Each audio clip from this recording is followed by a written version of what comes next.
पित्ते में पत्थरी की क्या अलामात हो सकती हैं? अक्सर लोगों के इसके साथ पेट के ऊपरी हिस्से में दर्द हो सकती है, एपिगैस्ट्रिक पेन जिसे बोलते हैं, या पसलियों के नीचे दाईं जानिब दर्द का होना, या इसी दर्द का पीछे आपके राइट शोल्डर की टिप तक जाना भी हो सकता है। कुछ लोगों को इसके साथ तेज़ाबियत या उल्टी या कै का आना भी हो सकता है।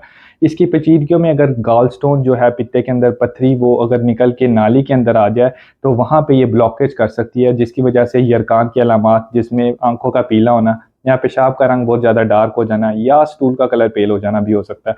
अब ये किन लोगों के अंदर ज़्यादा होती है? वो लोग जो चिकनाई का इस्तेमाल ज़्यादा करते हैं, या जिनका वज़न ज़्यादा है, या जिनकी एज 40 से अबव है, और फीमेल्स स्पेशली औरतों के अंदर ज़्यादा है। लेकिन इसका ये मतलब नहीं कि बंदों के अंदर ये नहीं हो सकता। अब इस अगर ये पित्ते में पत्थरी आ जाती है तो इसकी एहतियात क्या है? कुछ लोगों के अंदर तो इसकी कोई अलामात नहीं होंगी और उनको कोई प्रोसीजर की हो सकता है ज़रूरत भी ना पड़े। लेकिन अगर आपको दर्द होती है तो आप अपने डॉक्टर से रुजू करें, जो कि आपको वक़्ती तौर पे पेन के रिलीफ़ के लिए कुछ मेडिकेशन दे सकते हैं।